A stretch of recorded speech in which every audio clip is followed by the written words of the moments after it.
कली को दंड तथा पुरस्कार। श्लोक संख्या 1। सूतवाच तत्र गोमिथुनं राजा हन्यमानम् अनाथवत दंडहस्तं च वृषलं दर्दसे नृपा लांछनम्। सूत उवाच तत्र गोमिथुनं राजा हन्यमानमनाथवत दंडहस्तं च वृषलं ददसे नृपलांछनम्। सूत उवाच तत्र गोमिथुनं राजा हन्यमानम् अनाथवत दंडहस्तं च वृषलं ददसे नृपलांछनम्। सूत उवाच तत्र गोमिथुनं राजा हन्यमानम् अनाथवत दंडहस्तं स वृषलं ददसे नृपलांछनम्।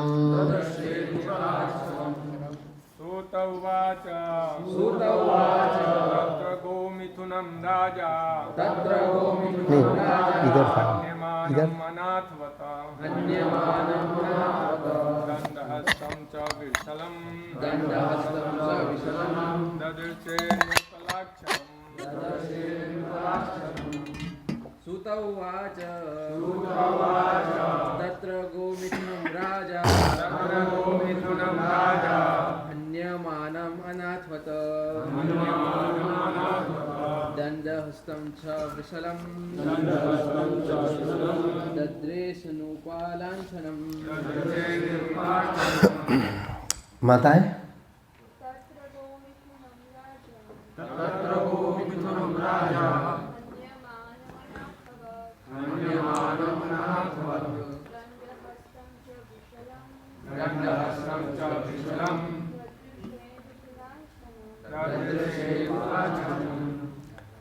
शब्दार्थ अनुवाद और तात्पर्य शिला अभयचरणारविंद भक्ति वेदांत स्वामी प्रभुपाद इस्कॉन संस्थापक आचार्य द्वारा।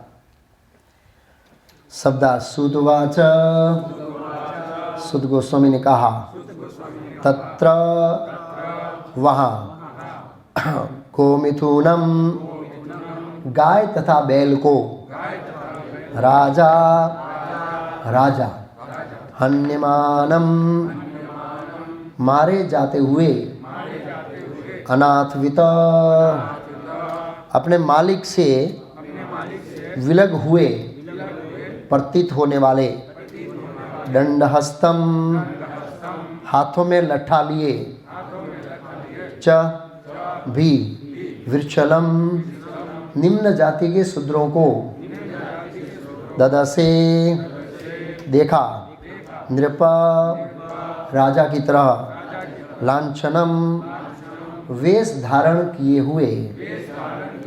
अनुवाद। सुत गोस्वामी ने कहा उस स्थान पर पहुंचकर राजा परीक्षित ने देखा कि एक नीच जाति का शूद्र राजा का वेश बनाए हुए एक गाय तथा एक बैल को लठ से पीट रहा था, मानो उनका कोई स्वामी न हो। तात्पर्य। कलयुग का ये मुख्य लक्षण ये है कि निम्न जाति के शूद्र अर्थात ब्राह्मण संस्कृति तथा आध्यात्मिक दीक्षा से रहित मनुष्य प्रशासकों तथा राजाओं का वेश धारण करेंगे और ऐसे अक्षत्रिय शासकों का प्रमुख व्यवसाय होगा निर्दोष पशुओं को, विशेष रूप से ऐसी गायों तथा बैलों को जान से मारना जो अपने स्वामियों तथा प्रमाणिक वेश्यों द्वारा आरक्षित होगी। भगवद गीता 18.44 में कहा गया है कि वैश्यों का कार्य कृषि, गोरक्षा तथा व्यापार से संबंधित है। कलयुग में पतित वैश्य गायों को कसाई घरों में पहुंचाने लगे रहते हैं। क्षत्रियों का कार्य राज्य के नागरिक की रक्षा करना है, जबकि वैश्य गायों तथा बैलों की रक्षा करने तथा उन्हें अन्न तथा दूध उत्पादन में उपयोग करने के लिए होते हैं। गाय दूध देने तथा बैल अन्न उत्पादन करने के लिए होता है। लेकिन कलयुग में शूद्र जाति के लोग प्रशासक पदों पर है और माता एवं पिता तुल्य गाय एवं बैल वैश्यों के द्वारा सुरक्षित न होने के कारण शूद्र प्रशासकों द्वारा संचालित कसाई घरों में भेज दिए जाएंगे। ओम ज्ञानतिमिरान्धस्य ज्ञानाञ्जन शलाकया चक्षुरुन्मीलितं येन तस्मै श्रीगुरुवे नमः। नमो ओम विष्णुपादाय कृष्णपृष्ठाय भूतले श्रीमते भक्तिवेदांत स्वामिनिति नामिने नमस्ते सारस्वती देवे गौरवाणी प्रचारिणे निर्विशेष शून्यवादी पाश्चात्य देशतारिणे श्रीकृष्ण चैतन्य प्रभु नित्यानंद श्री अद्वैत गदाधर शिवासादि गौर भक्तवृंद। हरे कृष्णा हरे हरे हरे राम राम राम हरे हरे हरे कृष्ण। तो यहाँ पर सुत गोस्वामी परीक्षित महाराज के अद्भुत कार्यों का वर्णन कर रहे हैं। तो वैसे तो इतिहास में बहुत सारे राजा हो गए, अनेक राजा हो गए, तो फिर परीक्षित महाराज जैसे राजाओं का वर्णन क्यों कर रहे हैं सुत गोस्वामी? ये हमारे मन में प्रश्न हो सकता है। साइड बना था। तो प्रश्न हो सकता है कि परीक्षित महाराज के राज्य का वर्णन क्यों कर रहे हैं, सॉरी परीक्षित महाराज का क्यों वर्णन कर रहे हैं? क्योंकि इतिहास में ये श्रीमद् भागवतम तो बहुत सारे कल्पों और बहुत सारे समय की घटनाओं का वर्णन है। तो इसमें एक राजा के वर्णन का क्या उद्देश्य है? तो हमें ये समझना चाहिए कि परीक्षित महाराज कोई सामान्य राजा नहीं है। वो एक वैष्णव और भगवान के महान भक्ति नहीं, भगवान के पार्षद जैसे हैं, नित्य सिद्ध भक्त हैं। और ऐसे राजा जब राज्य करते हैं, ऐसे राजाओं के राज्य की विशेषता ये है कि ये प्रजा का रक्षण करते हैं। शारीरिक रूप से तो करते ही करते हैं, लेकिन आध्यात्मिक रूप से भी करते हैं। आध्यात्मिक रूप से रक्षा करने का सेंस ये है कि प्रजाओं को पाप कर्म में लिप्त होने से रोकते हैं और प्रजाओं को ये जन्म मृत्यु जरा व्याधि से मुक्त होकर भगवत धाम वापस जाने में उनका शासन समर्पित रहता है। और वो लोग राज्य में ये एक्टिविटी और इसको प्राथमिकता देते हैं ऐसे राज्यों में। इसलिए शौनक आदि ऋषि जो नैमिषारण्य में हैं, वो सुनने के लिए बहुत उत्सुक है परीक्षित महाराज के बारे में।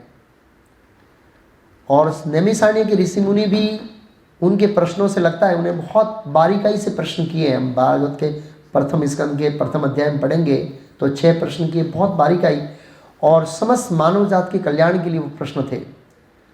उन्होंने कलयुग के आते हुए प्रभाव को देखकर सुत गोस्वामी को अपना गुरु चयन करके उनसे प्रश्न किया कि कलयुग के प्रभाव से प्रजा को कैसे बचाया जाए। और जब वो सुत गोस्वामी कथा कर रहे थे तो उन्होंने अनुरोध किया कि ये सब कथाएं अगर कृष्ण से संबंधित हो तो ही हमें सुनाए, नहीं तो हमें नहीं सुनाए। ये उन्होंने स्पष्टीकरण पहले से किया हुआ है। और परीक्षित महाराज का संबंध घनिष्ठ रूप से भगवान कृष्ण से जुड़ा हुआ है। इसलिए सुत गोस्वामी उत्सुकता से वर्णन कर रहे हैं और शौनक आदि ऋषि एक चित्त होकर सुन रहे हैं। वो इसलिए सुन रहे हैं कि ये सब घटनाएं भगवान कृष्ण से जुड़ी हुई है। और विशेष करके परीक्षित महाराज भागवत वो उत्तम का है होने के कारण, भगवान के एकनिष्ठ और शुद्ध भक्त होने के कारण उनके अद्भुत जो कार्य हैं उनको सुनने के लिए नैमिषारण्य के ऋषि उत्सुक थे। इसलिए सुत गोस्वामी उसका वर्णन करें। श्री सुत उवाच। तो प्रजा का रक्षण 2 तरीके से होता है, एक तो भौतिक शरीर की दृष्टिकोण से और एक आध्यात्मिक दृष्टिकोण से प्रजा को कृष्ण भक्ति में लगाया जाकर। और शास्त्रों में राजा को भगवान का प्रतिनिधि माना गया है। हाँ, जैसे गुरु साक्षात द्वित्वेन हम गाते हैं मंगला आरती में, गुरु साक्षात भगवान का प्रतिनिधि है, ऐसे राजा भी साक्षात भगवान का प्रतिनिधि है और उसकी आज्ञा का उल्लंघन नहीं करना चाहिए। जिस तरह से गुरु की आज्ञा का उल्लंघन करना एक अपराध है, ऐसे ही वैदिक शास्त्र के अनुसार जो राजा है और भगवान की ओर से अगर वो राज्य कर रहा है तो उसकी आज्ञा का उल्लंघन करना भी एक बहुत बड़ा अपराध है। और हम देखते हैं कि हमारे जो पूर्वज 6 गोस्वामी हैं उन्होंने भी ये आचरण करके बताया। जब सनातन गोस्वामी चैतन्य महाप्रभु को रामकेली में मिले और उनसे उन्होंने सुना तो कृष्ण के प्रति वो स्वाभाविक आकर्षित हो गए, क्योंकि वो तो भगवान के पार्षद थे ही। तो उन्होंने वो नवाब हुसैन जो मुसलमान राजा था उसकी नौकरी छोड़नी चाहिए और ब्राह्मणों के बीच में भागवतम पढ़ना चाहा। तो इस तरह से उन्होंने डुप्लीकेट सर्टिफिकेट रख कर छुट्टियाँ ले ली कि मैं बीमार हूँ। आजकल लोग रखते हैं, डॉक्टर के पास जाते हैं, लिख देते हैं मैं बीमार हूँ, लिख दो मेरे को छुट्टी मिल जाए। तो ये पहले ही हुआ करता था, अभी नहीं। लेकिन अच्छे के लिए करना, कोई भगवान की सेवा के लिए सर्टिफिकेट रखना बुरा नहीं है, लेकिन अगर आप कहीं कुल्लू मनाली शिमला जा रहे हैं और इस तरह की छुट्टी रख रहे हैं तो फिर वो अपराध है। कहने का मतलब अपनी इंद्रिय तृप्ति के इस तरह की धोखा देना वो बुरा है, आध्यात्मिकता के लिए धोखा देना बुरा नहीं है। वो तो धृतराष्ट्र महाराज ने भी दिया था युधिष्ठिर महाराज को। प्रभुपाद उस्ताद में लिखते हैं, प्रभुपाद जी बोला हमने भी हमारे परिवार को दिया। प्रभुपाद महाभागवत है इस तरह से, अपने स्वार्थ के लिए नहीं। तो सनातन गोस्वामी ब्राह्मणों के समय भागवत में पढ़ रहे थे और नवाब हुसैन ने एक डॉक्टर को भेजा कि तुम तपास करके आओ वास्तव में बीमार है कि नहीं। वो डॉक्टर, वो अपना डॉक्टर था उनका, राजा का डॉक्टर, तपास करके आया, बोला मज़े से भागवतम पढ़ रहे हैं, कोई बीमारी नहीं। और राजा स्वयं आया तो ब्राह्मणों की सभा में खड़े हो गए और प्रणाम किया। तो प्रभुपाद जी तात्पर्य लिखते हैं कि उन्होंने प्रणाम क्यों किया, क्योंकि वो राजा था, मल्लेश था, लेकिन राजा भगवान का प्रतिनिधि होता है। उनकी बातों को मानना या नहीं मानना वो दूसरी बात है, लेकिन सम्मान देना चाहिए। प्रभुपाद जी भी दुष्ट नेताओं को सम्मान देते थे लेकिन गाली देते थे, बोला है ये दुष्ट। लेकिन राजा के पद पर बैठे मैं सम्मान देता हूँ, लेकिन उनकी बातों की सराहना मैं नहीं करता हूँ। प्रभुपाद जी उनकी बातों को स्वीकार नहीं करते थे। सनातन गोस्वामी ने नवाब हुसैन की बातों को स्वीकार नहीं किया, बोला मैं तुम जो गौ मासी है और गौ मांस खाने वालों का साथ नहीं देना चाहता हूँ। बताया, आगे चर्चा हुई थी उसमें, मैं आपके अंदर में राज्य इस तरह पाप कर्म करने में आपको साथ नहीं दे सकता, लेकिन सम्मान दिया शिष्टाचार के अनुसार इस तरह से। तो राजा भगवान का प्रतिनिधि थे, उसकी आज्ञा का उल्लंघन करना ये। तो इसलिए सुत गोस्वामी वर्णन करना चाह रहे हैं और इस अध्याय का नाम है कली को दंड तथा पुरस्कार। इस अध्याय में कली को दंड भी देंगे और इनाम भी देंगे। बोले ये कैसे हो सकता है। तो जो भगवान के शुद्ध भक्त होते हैं ना, वो एक काम साथ में कर लेते हैं, किसी को दंड भी दे देते हैं और इनाम भी दे देते हैं। श्रीमद् भागवत के 10वें के स्कंद में कथा आती है, दामोदर लीला में नारद मुनि ने नल कुबेर और मणिग्रीव को दंड दिया और इनाम भी दिया। दंड छोटा था, इनाम बड़ा था। दंड था कि वृक्ष बनना, और वैसे भी हम करोड़ों जन्मों से बन के आए हैं, वो भी बने होंगे पिछले जन्म, उनको याद नहीं था, वो शॉर्ट समय के लिए बने, लेकिन इनाम बहुत बड़ा था। क्या था? तथा प्रेम भक्ति सुकाम है पर्यच, प्रेम भक्ति दे दिया। और भगवान ने वरदान दिया कि आप लोग मेरी प्रेम भक्ति में स्थिर रहना चाहते हैं, जाओ मैं आशीर्वाद देता हूँ, आपको मेरी प्रेम भक्ति मिलेगी। तो बहुनाम जन्म नाम अंते ज्ञान माम प्रबंधे वासुदेव सर्वमिति सम आत्मा दुर्लभ। करोड़ों जन्मों के बाद ज्ञानी इस पॉइंट पर आता है, ये पॉइंट कि कृष्ण ही सब कुछ है और यहाँ पर प्रेम भक्ति मिलती है, तो कितना बड़ा इनाम है। तो प्रभुपाद जी उस श्लोक के तात्पर्य देते हैं, वैष्णव एक बहुत अच्छे वैद्य होते हैं, बहुत अच्छे डॉक्टर होते हैं, और मरीज का इलाज किस तरह से करना है उनको अच्छी तरह से आता है। तो यहाँ पर परीक्षित महाराज बहुत महान वैष्णव है और उन्होंने कलियुग का स्वागत भी किया, दंड भी दिया और पुरस्कार भी दिया, तीनों एक साथ कर लिया। तो वैष्णव भगवान के महान भक्त के अंदर ये एक गुणवत्ता होती है, क्वालिटी होती है, वो कैसे भी लोगों को लगा सकते हैं, कैसे भी लोगों को भगवान की सेवा में लगा सकते हैं, और कैसे भी लोगों को दंड दे सकते हैं, और कैसे भी किस तरह से सुधार सकते हैं, ये उनकी एक महानता होती है। तो पिछले अध्याय में वर्णन किया कि जब परीक्षित महाराज अपने राज्य में जम्बूद्वीप राज्य अधिपात्यम, पूरे जम्बूद्वीप के राजा थे, तो विचरण करते थे और घूमते घूमते अपने पूर्वज विशेष करके पांडवों के गुणगान, महारानी कुंती इत्यादि के गुणगान सुन रहे थे। और घटते घटते वो आए कुरुक्षेत्र में। ये जो घटना अभी हम सुन रहे हैं ये कुरुक्षेत्र में बनी है, आचार्यों का एक जगह कॉमेंट्री है।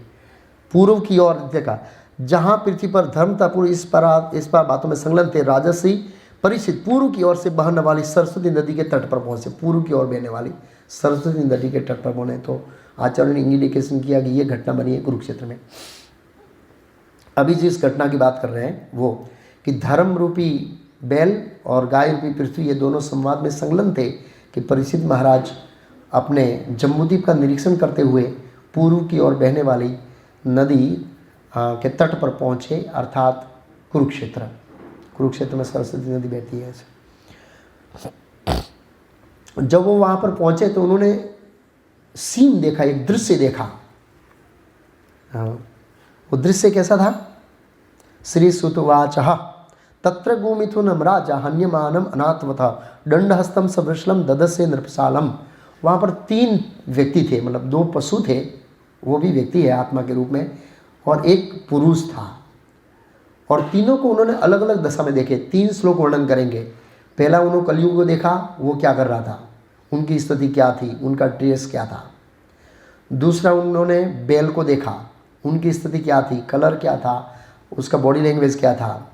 तीसरा उन्होंने दृश्य देखा गाय को, गाय कैसी स्थिति में थी, उनकी मनोभावना क्या थी, उसकी मानसिक स्थिति क्या थी,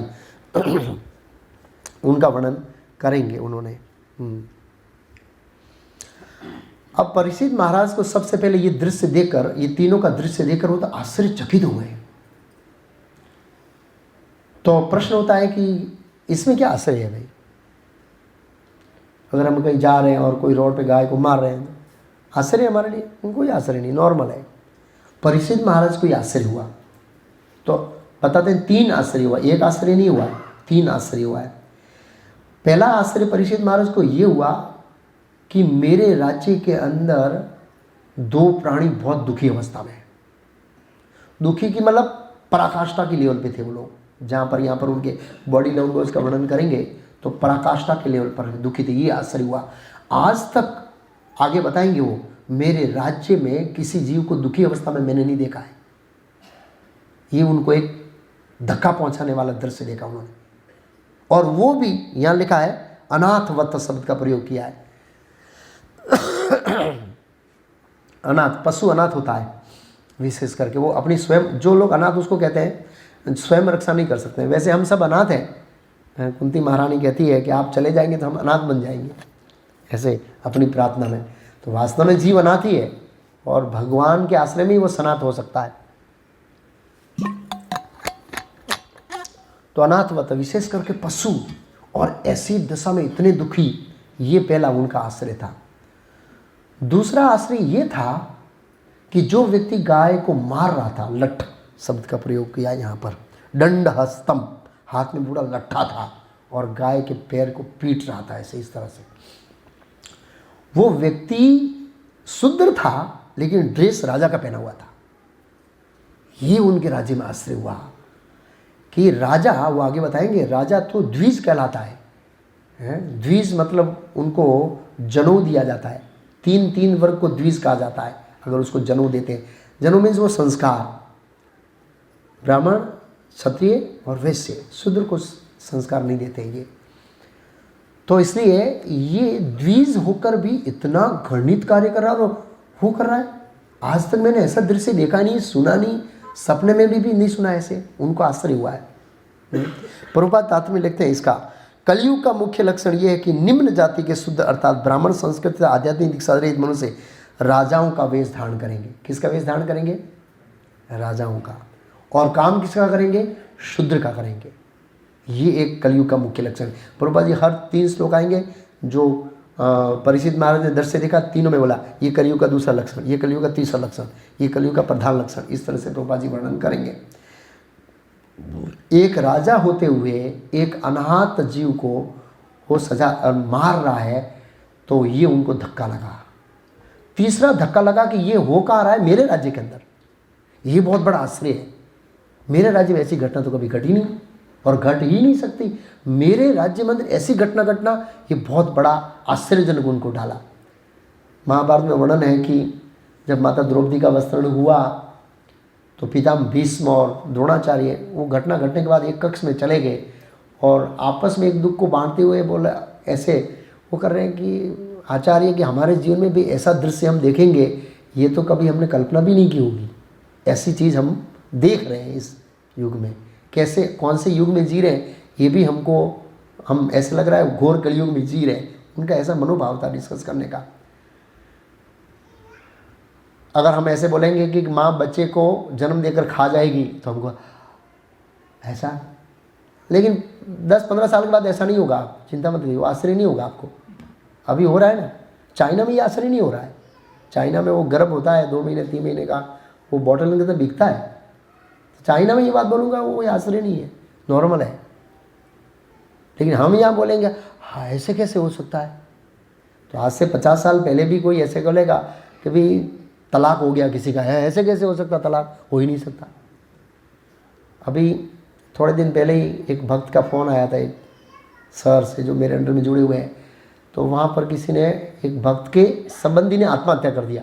बस 2-4 बार प्रोग्राम में आया था, एक माला हरे कृष्ण करता था और आत्महत्या कर दिया। और आत्महत्या का कारण ये था कि नौकरी चली गई, बस, और कोई ज़्यादा कारण नहीं था। बोला उस व्यक्ति को मैं 2 दिन पहले मिला हूँ, 2 दिन पहले डेट किया है। बोला पुरुष मेरे को मेरा मन स्वीकार नहीं कर रहा है कि ये व्यक्ति मर गया आत्मा करके। मैं बोला क्या करेंगे, वो तो मर गया है, अब उसको स्वीकार करो नहीं करो। कई बार ऐसा होता है ना कि हमको आश्चर्य नहीं होता कि वो चली ऐसे कर लेगा ऐसे। और हालांकि उनकी पत्नी है, वो 60,000 पगार ला रही है और उनकी कुछ नौकरी कोई कारण से छूट गई और चला गया। इसलिए बोला मैं संसार के लिए कुछ कर नहीं पाया, परिवार के लिए कुछ कर नहीं पाया, चला जा रहा हूँ। अरे भाई इसको मरने से तुम कुछ कर पाएगा क्या है? मुझे ऐसा लगता है कि हस्बैंड वाइफ का झगड़ा हुआ होगा, थोड़ा हो सकता है ज़्यादातर ऐसे। पहले मैं वो आनंद की घटना बताई ना, हस्बैंड ने ऐसे वाइफ को होटल में ले जाकर फाट छरा मार दिया। ऐसे होता है बहुत ही जगह अपने ऐसे।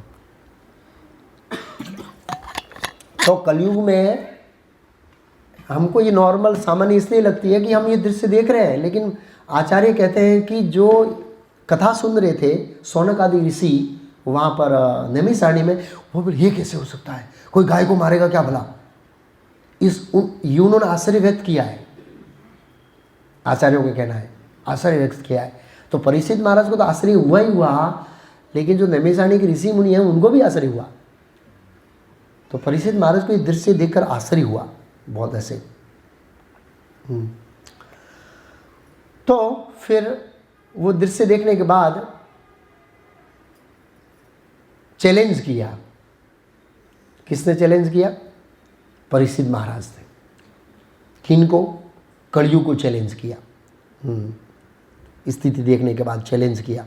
क्यों चैलेंज किया? प्रभुपाद जी बोले वो वास्तविक योद्धा थे इसलिए चैलेंज किया। तो प्रभुपाद जी दूसरे श्लोक के तात्पर्य में लिखे हैं कि कली है, उसका काम है राज्य के अंदर अव्यवस्था फैलाना, अधर्म फैलाना, और धर्म को क्या करना? नाश करना। ये कलयुग का काम है। तो कलयुग ने क्या किया? अलग अलग योजनाएं बनाई, अलग अलग परिस्थितियां उत्पन्न की जिससे लोग अधर्म में प्रवृत्त हो। तो कलयुग ने अलग अलग योजनाओं के माध्यम से समाज के अंदर अधर्म को प्रवृत्त करने के लिए प्रयास किया। तो आचार्य कहते हैं कि सबसे पहले कलयुग ने अथॉरिटी को हटा दिया, व्यक्तियों को अथॉरिटी से स्वतंत्र कर दिया। जैसे हम देखते हैं कि सबसे पहले कलयुग ने आक्रमण किस पे किया? ब्राह्मणों पे, और ब्राह्मणों ने राजा को क्या किया? हटा दिया। परीक्षित महाराज को हटाया तो उसको मैदान खुला मिल गया। तो राजा और प्रजा ये दोनों जुड़े हुए हैं, और प्रजा की अथॉरिटी कौन है? राजा। बच्चे और माता पिता, कलयुग के कारण बच्चे स्वतंत्र हो गए हैं। यहाँ पर ये कल्चर कम देखने को मिल रहा है, लेकिन अभी आ रहा है। विदेशों में ये कल्चर सामान्य हो गया, संस्कृति। बच्चे थोड़े समझने लगते हैं, माँ बाप से अलग हो जाते हैं। मैंने बताया एक मेरे भक्त है संपर्क में, बच्चों के डॉक्टर हैं आनंद में, वो काउंसलिंग करते हैं। किसको? Child counselling. छोटे बच्चों को माँ बाप से रिलेशनशिप बनाते हैं। मैंने सुना तो मैंने हंसने को बोला, पर ये क्यों? बोला बच्चों और माँ बाप के बीच तनाव खड़ा हो जाता है बालपन में ही, तो बच्चों को काउंसलिंग करने जाता हूँ मैं। आप सोचिए, बच्चों के काउंसलर है, उसको पेरेंटिंग करके समझाना कि माँ बाप से कैसे रिलेशनशिप रखना है, ये डॉक्टर का काम है। वो ट्रीटमेंट भी करता है बीमार होते थे, लेकिन ये भी काम है वो काउंसलिंग करने के लिए रोज़ एक भी अपॉइंटमेंट उसकी रहती है। तो ये कलयुग के लक्षण है। तो क्या हुआ, कलयुग ने देखा कि अथॉरिटी को हटा देना, किसको हटा देना, और जो उसके अधीन है उनको स्वतंत्र कर देना। तो प्रजा को राजा से स्वतंत्र कर दिया। इसलिए अच्छा क्या है, बुरा क्या है, पाप क्या है, पुण्य क्या है, ये सब प्रजा भूल गई और अपने मन में जैसी आते हैं ऐसी प्रवृत्ति करने लगे, और इस तरह से वो पाप कर्म में क्या हो गए, प्रवृत्त हो गए। बच्चों को माँ बाप से अलग कर दिया। हम देखते हैं, यहाँ नहीं विदेश में तो ऐसा है, थोड़ा बच्चा बन रहा है अलग अलग ऐसे, और गुरु से शिष्यों को अलग कर दिया जाता है, मतभेद उत्पन्न हो जाता है गुरु और शिष्य में, ऐसा देखा जाता है। ऐसे शिक्षक और टीचर के बीच में मतभेद उत्पन्न होता है, अलग हो जाता है। इस तरह से धीरे धीरे कलयुग ने जो अथॉरिटी उसको हटा दिया है अलग अलग तरीके से। और बच्चे खास करके आगे आएगा, कलयुग ने अलग अलग तरीके अपनाए। कलयुग ने एक तो ये सत्ता को हटाने का लगाया, दूसरा कलयुग योजना लाया आधुनिक विज्ञान, जिसके माध्यम से वो जीवों को अधर्म में प्रवेश कर सकता है। आधुनिक विज्ञान के अनुसार सब कुछ प्रकृति मतलब नियम चलाते हैं, ईश्वर जैसी कोई सत्ता नहीं है। तो जहाँ पर कोई सत्ता नहीं होती है वहाँ पर पाप पुण्य का कोई हिसाब नहीं होता है। हिसाब कौन करेगा भाई, कोई व्यक्ति करेगा ना, तो व्यक्ति तो है ही नहीं, सब कुछ प्रकृति है। इसलिए जहाँ पर पाप पुण्य का हिसाब नहीं होता है वहाँ पर अधर्म फैलता है, क्योंकि हम पाप करने से डरते नहीं, दूसरों को कष्ट देने से, दूसरों को परेशान करने से डरेंगे नहीं। लोगों का आजकल कोई डर नहीं है, कोई डर नहीं है पाप करने के लिए। और योजनाओं के युग और योजना बनाने, कल ही मैंने एक अनुभव मैंने वो लेक्चर में बोला था, क्या था, मतलब ये ऑनलाइन फ्रॉड कितना फैल गया है वो एक सुनने जैसी घटना है। हमने एक भक्त को यहाँ से टेबलेट भेजा, एक टेबलेट भेजा यहाँ से, तो किसी कुरियर वाले ने कहीं ट्रैक कर दिया, डुप्लीकेट वेबसाइट बनाई और उसको फ़ोन किया, आपका टेबलेट यहाँ अटका है, आप इतने रुपये जमा करो तो आपको टेबलेट मिलेगा। ट्रैक हुआ और उसने OTP मांगा, कुछ खाता नंबर दिया और उसमें सब पैसा उड़ गया उसका, और पैसा लेके गाली दे रहा, बोल क्या करना तेरे को, जा पुलिस केस कर। हाँ, इतना ओपन चैलेंज। और तो अच्छा था, कम पैसा था, 30,000 रुपया था, ज़्यादा था नहीं उसके खाते में। आप सोचिए, गाली दे रहा है, फ़ोन चालू है, बोला तुमको जो करना है कर लो। इतनी ओपन चल रहा है, कोई डर नहीं है लोगों को पाप करने के लिए, कोई डर नहीं है। और उन्होंने वो बैंक वाले को बहुत फ़ोन किया, और वो डिफेंस में है वैसे, मेरे लिए मीडिया की सेवा कर रहे हैं ऐसे। तो उन्होंने बैंक वाले को फ़ोन किया, बैंक वाले ने बोला ऐसे फ्रॉड बहुत होते हैं, बोला पुलिस कंप्लेन लगाने जाओ, लिखा दो, लेकिन कोई होगा नहीं। क्यों? पुलिस वाला रोज़ 1000 कंप्लेन आती है भाई, हजारों कंप्लेन आती है रोज़ के, ऐसे सब फ्रॉड चल रहा है, कोई किसी को डर ही नहीं है इसके बारे के अंदर। हालांकि हमको बहुत सावधान करते हैं बैंक वाले, आपका OTP मत दो, ये मत दो, वो मत दो, लेकिन फिर भी कैसे भी हम लोग झपट में आ जाते हैं। अब उसका फ़ोन आया और उसका ट्रैकिंग नंबर दिया, सब कुछ सही देखा, वेबसाइट पे गया तो वेबसाइट है anjalicourier.com, लेकिन सब कुछ डुप्लीकेट। आप सोचिए, फटाफट 5 मिनट में वेबसाइट बना देते हैं, सब कुछ कर लेते हैं आप, आपका ट्रैकिंग नंबर सब कुछ सही निकलता है। तो हमको विश्वास आता है कि ये तो कुरियर वाला है, हम यहाँ से कोऑर्डिनेट करें, आपका यहाँ पहुँचा है, यहाँ कुरियर में फ़ोन करके ले लीजिए, फ़ोन किया तो ऐसा हो गया। ये क्यों होता है? जब हम ऐसे स्वीकार करते हैं कि ईश्वर जैसी कोई सत्ता नहीं है, इसलिए ऐसा होता है। तो इस तरह से पाप अधर्म फैलने से समाज के अंदर अशांति उत्पन्न होती है। तो आधुनिक विज्ञान के कारण धीरे धीरे समाज के अंदर ईश्वर विहीन सभ्यता नहीं बोल सकते हैं उसको, सभ्यता तो वैदिक को बोलते हैं, ईश्वर विहीन प्रजा उत्पन्न होती है। एक ये है। दूसरा सबसे बड़ा ये कलयुग का आक्रमण हुआ है आधुनिक प्रोफेशन से, मॉडर्न एजुकेशन। सबसे ज़्यादा मॉडर्न एजुकेशन का जो एजेंडा है और जो पढ़ाने का तरीका है, पढ़ाने का लक्ष्य, वो है मात्र और मात्र इंद्रिय भोग, और कुछ नहीं है। उसमें व्यक्ति को इस तरह से ट्रीट किया जाता है कि हमारी इंद्रियों को संतुष्ट करने के अलावा हमारे जीवन का कोई और लक्ष्य है ही नहीं।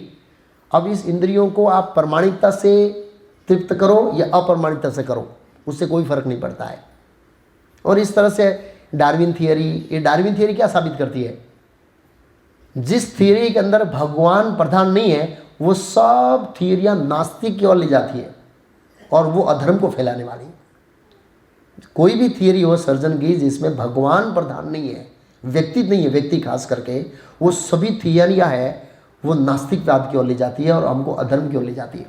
और ये सब पढ़ाया जाता है स्कूल और कॉलेज के अंदर और हम इससे प्रभावित होते हैं और प्रभावित होकर हमारी लाइफस्टाइल को इस तरह, और बच्चे जब ये ऐसी स्टोरियां पढ़ते हैं तो सोचते हैं कि मेरी इंद्रिय भोग के अंदर माता पिता बाधा है। क्यों? वो मुझे अगरबत्ती करने कल बोल रहे हैं, मंदिर आने के लिए बोल रहे हैं, ये करने के लिए बोल रहे हैं। क्यों बोल रहे हैं भाई? मेरे जीवन का इंद्रिय तृप्ति लक्ष्य है और इंद्रिय तृप्ति में आप लोग बाधा हो, इसलिए वो उनका क्या करते हैं? बहिष्कार करते हैं। हम क्या करते हैं? हम चाहते हैं कि हमारे बच्चे 1 नंबर के मॉडर्न एजुकेशन वाले हो और सेम टाइम 1 नंबर के भक्त हो। कभी संभव नहीं है। हम चाहते हैं ऐसे कि हमारे बच्चे IIT MTech करें और साथ साथ में भगवान कृष्ण के शुद्ध भक्त बने। कभी संभव नहीं होगा। वो सुपरफिशियल थोड़े समय के लिए कुछ आर्टिफिशियल हमारे दबाव के कारण हो सकता है, बाकी नहीं होगा। क्योंकि पढ़ाया क्या जाता है वो देखिए ना, पढ़ाया तो इंद्रिय भोग के लिए जाता है और यहाँ पर शुद्ध भक्ति कृष्ण के इंद्रियों को संतुष्ट करना कंप्लीट विरोधाभास है, उल्टी दिशा में कंप्लीट, ये संभव ही नहीं है। इसलिए बहुत सारे आचार्यों में श्रील प्रभुपाद जी ऐसे महान आचार्य थे जिन्होंने मॉडर्न एजुकेशन को स्लॉटर हाउस कहा है।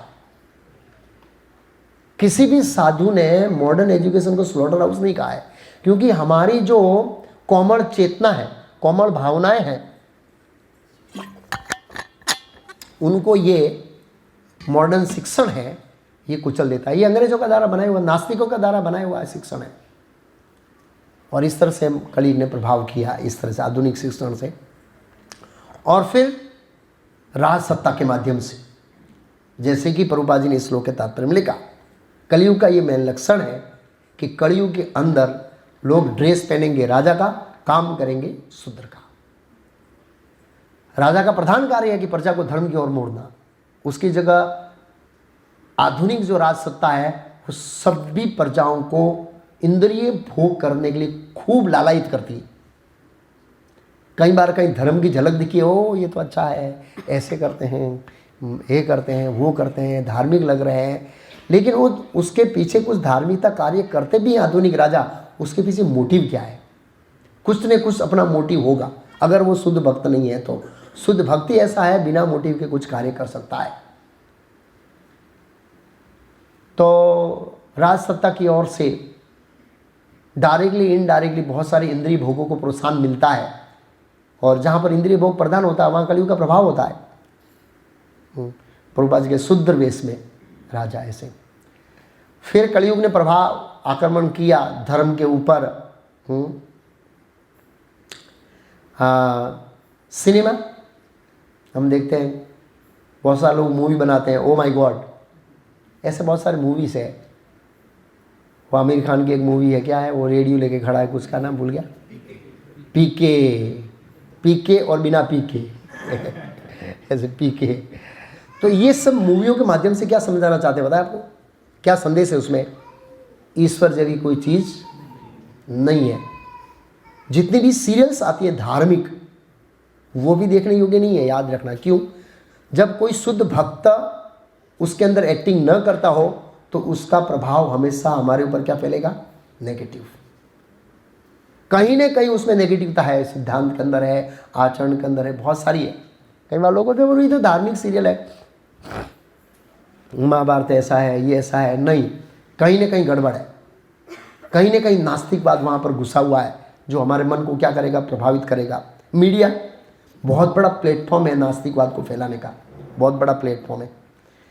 और जो कवि प्रोफेसर इत्यादि है, जो कवि लोग हैं, प्रोफेसर लोग हैं, नास्तिकता को पढ़ाते हैं। कवि लोग कविताएं लेके, बोलो गुजराती में अखो कवि થઈ ગયો ને, માળા કરતો શું કહે, બહુ સરસ ગુજરાતી में કહાવત છે રામગીરી સાહેબ, हाँ, माळा करतो नाका करता रहे तो भगवान नहीं મળ્યા કે એમ, तिलक करता तो पण गया, 53 वर्ष गया है, 53 तो भी भगवान नहीं मिला। ऐसे नास्तिक कवि वो ऐसी कविता लगते हैं जैसे अभी गुजरात में वो फेमस है ना, कौन, गणपत लाल नहीं ना, वो मोरारी बाबू कथाकार है, कवि बोलता हूँ, क्या बोलते हैं, गुजरात समाचार में लिखते हैं वो कविता, गुणवंत शाह।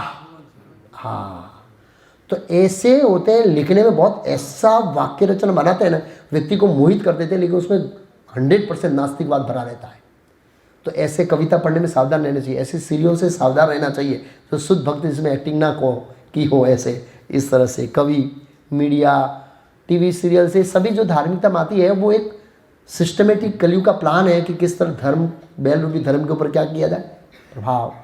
फिर आते हैं मुनि। मुनि में साधु। प्रभुपाद जी ने 2nd चैप्टर में लिखा है, अरे 2nd इसमें, वे अपने किसी भी धर्म के अनुयायी न होने की घोषणा करें। कलयुग में धर्म रूपी निर्मल बैल को मारने के लिए अनेक वाद तथा संप्रदाय उत्पन्न होंगे। प्रभुपाद जी बोले धर्म को मारने के लिए कौन उत्पन्न होंगे? वाद और संप्रदाय। वाद में अलग अलग फिलोसॉफी। देखो, सबसे ज्यादा धर्म को हानि कर सकता है कौन? लाल कपड़ा, सबसे ज्यादा, और करता ही है। क्यों? सबसे ज्यादा देश को नुकसान पहुंचा सकते हैं जो बॉर्डर पे रक्षा करने वाले हैं ना वो, क्योंकि आतंकवादी तो कहाँ से घुसेंगे? वहीं से घुसेंगे ना। जो सबसे बड़े देश के रक्षक हैं, अगर वो ही कमज़ोर पड़ जाए या वो अपनी स्थिति बदल दे तो सबसे ज़्यादा देश को नुकसान कर सकते हैं।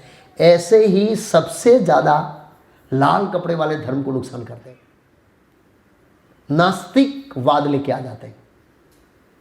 कल ही किसी एक विजय गिरधारी करके एक भक्त है, मुझे वीडियो भेजा, कोई आर्य समाज का साधु है, लाल कपड़ा पहना है, ऊपर वो ऐसा डाला है, बोलता है इस्कॉन ने हमारे धर्म पर बहुत बड़ा प्रहार किया है।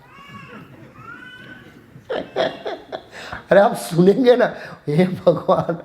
और ये पढ़ा हूं तो मेरे पूरा सीन याद में आया, वाह कैसा कलयुग है, साधुओं की बुद्धि पर बैठ गया है। शंकराचार्य तक ने इस्कॉन की भर्त्सना की। आप सोचिए, जो इतना शास्त्रिक इस्कॉन, इतना शास्त्रिक, इतना दृढ़ साधे पालन करने वाला धर्म है, विधि संस्कृति का जो बेस है, उसके बाद साधु लोग। तो प्रभुपाद जी गलत नहीं लिखा, वाद संप्रदाय उत्पन्न होंगे जो धर्म को मारेंगे। तो साधु भी नास्तिक हो सकते हो, या ध्यान रखना, ऐसा नहीं कि साधु आस्तिक है। वो प्रभुपाद जी कहते हैं, वो साधु क्या नाम है उनका, चार्वाक मुनि, यावत जीवम सुख तजीवम ऋणत गिरता गृणत पीवम भस्मीभूतस्य देहस्य कुतो न गमनपि। ये देह भस्मीभूत हो जाएगा, उसके बाद कोई वापस नहीं आएंगे, इसे खूब खाओ पियो आराम करो। तो ये जो सिद्धांत है वो नास्तिकवाद का सिद्धांत है। रजनी जोशो लोग उसको साधु मानते हैं, लेकिन नास्तिक। कृष्ण के बारे में बोलते हैं, लेकिन एम क्या है? इंद्रिय भोग। ऐसे मैं नाम नहीं लेना चाहता हूँ, आप बोलेंगे यार महाप्रभु यहाँ बैठकर निंदा करते हैं। बहुत सारे लोग हैं जिनको बहुत गहराई से अध्ययन करेंगे तो पाएंगे कि मूल में नास्तिकता है। नाम कृष्ण का लेंगे, कृष्ण का प्रवचन करेंगे, लेकिन अल्टीमेट जो संदेश पहुंचाएंगे कि ये सब तो क्या है, सब रूपक है। राधारानी रूपक है, गोवर्धन रूपक है, कल की अवतार रूपक है, क्या बोलते हैं, मत्स्य अवतार रूपक है, नरसिंह अवतार रूपक है। ये सब रूपक है, रूपक। मैं उन सब ऐसे ऐसे साधुओं का नाम लूंगा जो ऐसी ऐसी भाषा बोलते हैं, आप आश्चर्यचकित हो जाएंगे, जैसे परीक्षित महाराज हुए। हाँ, जो साधु के रूप में टॉप पर फेमस है, उन लोगों की धारणा ऐसी है कि मत्स्य अवतार रूपक है, नरसिंह अवतार। ऐसे हो सकता है क्या? नरसिंह मतलब नर जैसी गर्जना, सॉरी सिंह जैसी गर्जना, और नर मीन्स मनुष्य। वो हिरण्यकशिपु की सभा में से एक व्यक्ति खड़ा हुआ जिसने गर्जना किया सिंह जैसी, वो ही नरसिंह है। अवतार नहीं हुआ है। मेरे पास एक बुक है 10 अवतार, और ऐसे साधु ने लिखी है जो टॉप पर फेमस था, अभी तो चला गया, पता नहीं कहाँ भगवान को प्यारा हुआ या यमराज को प्यारा हुआ, पता नहीं। ऐसे मेरे अभी रूम में पड़ी, जस्ट मैं एक दिन थोड़ा साफ करा देखा, 10 अवतार ऐसे ही लोगों को समझाने के लिए क्या।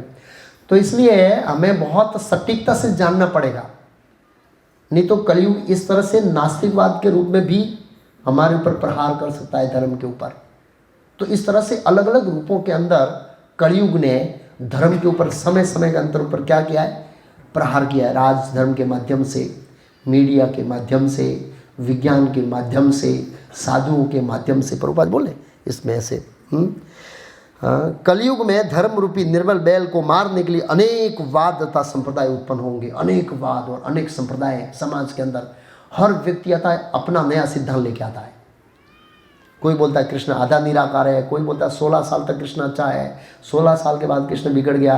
कोई बोलता है कृष्ण जब व्रज में थे तो अच्छे थे, मथुरा में जाके बिगड़ गए। कोई बोले मथुरा में अच्छे थे लेकिन द्वारका में जाके बिगड़ गए।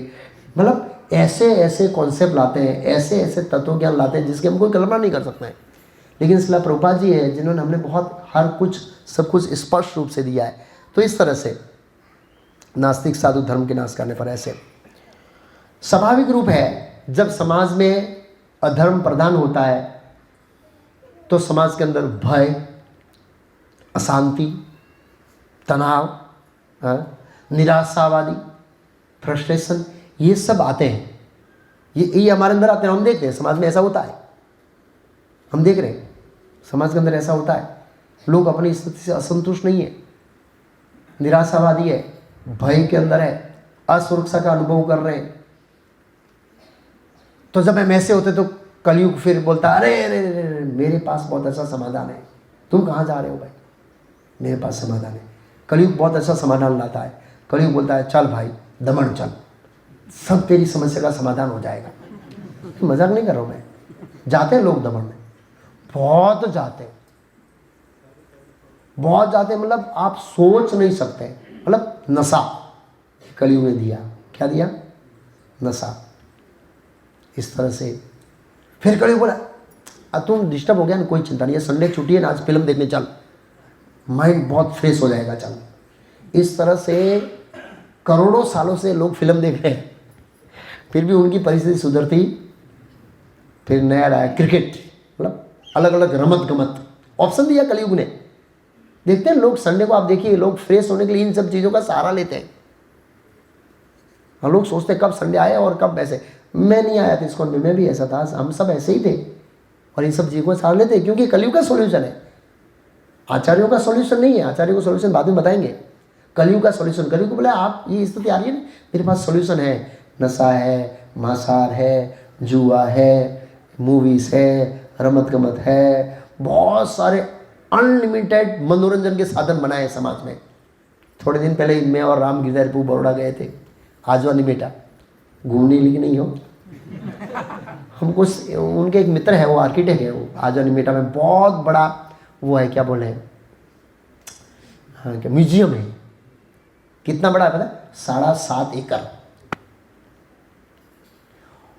उन्होंने बोला यहाँ पर ये है, यहाँ बच्चों के लिए है, यहाँ बूढ़ों के लिए है, यहाँ औरतों के लिए, यहाँ इसके लिए, इसके लिए वेराइटीज ऑफ मनोरंजन के साधन है। तो मैं सोच रहा था कि भाई संडे कितने लोग आते हैं? 2-2.5 हज़ार लोग आते हैं हर संडे। रोज़ के 400-500 लोग क्यों जाते हैं वहाँ मनोरंजन के लिए? फ्रस्ट्रेट हो जाते हैं अपनी स्थिति से, ये कलयुग के प्रभाव के कारण। तो सोचते हैं कि हम इसमें से आनंद प्राप्त करेंगे। ये सब कली के साधन है। क्या है? कली के साधन है। ये जो मनोरंजन है, इतने बड़े बड़े पार्क, इतने बड़े बड़े म्यूजियम और ये सब बना रहे हैं, सब मनोरंजन के, आत्मा के रंजन के साधन नहीं है। उसमें आत्मा संतुष्ट नहीं होगी, उसमें मन संतुष्ट होगा जब तक आप वैसी स्थिति में हैं, तब तक ही मन आनंद का अनुभव करेगा। आप आजवा निमेटा से बाहर निकले, आप वही परिस्थिति में आ जाएंगे। जब तक आप दमन में हैं तब तक आप हवा में चलेंगे। जैसे ही दमन से बाहर आए वापस स्थिति आ जाएगी। ऐसे ही ये मनोरंजन जो है वो जब तक उन चीज़ों के अंदर रहते हैं तब तक ही उनका आनंद रहता है। उस परिस्थिति से बाहर निकलते हैं तो वो परिस्थितियाँ मन की बदल जाती है। तो ये तो एक म्यूजियम है, ऐसे करोड़ों करोड़ों म्यूजियम बनाए सभी मनोरंजन के लिए, मनोरंजन के साधन है। तो ये कलयुग है। ये पहले नहीं थे ऐसे, आप देखेंगे नहीं। 50 साल पहले ऐसे कोई हमारे बुजुर्ग दादा के दादा कोई म्यूजियम देखने गए, आप ही सुना है? नहीं सुना है। क्यों? क्योंकि कलयुग के प्रभाव के कारण समाज के अंदर ये निराशा, भयकता, अराजकता, ये फ्रस्ट्रेशन ये फैल रहा है। तो लोग उसका ऑल्टरनेटिव ढूंढ रहे हैं और कलयुग ऑल्टरनेटिव दे रहा है। कौन दे रहा है? इधर आ जाओ भैया, ऐसी कुछ फिल्म बनाओ, ऐसी कुछ मूवी बनाओ, ऐसी कुछ गेम बनाओ। ये बड़े बड़े CEO होते हैं ना कंपनी की, जो वो देखते हैं ना ट्रेन में सफ़र करते हुए गेम खेलते हैं। अरे यार गेम बच्चों का काम है यार, तुम तो बुजुर्ग हो। ये CEO लेवल का व्यक्ति वो गेम खेलते हैं। मतलब बुद्धि अभी भी कैसी है? बच्चों जैसी है। वहाँ पर बहुत अलग अलग गेम थी खेलने के लिए। क्या थी? गेम। बड़े बड़े लोग और बूढ़े बूढ़े लोग गेम खेलते हैं।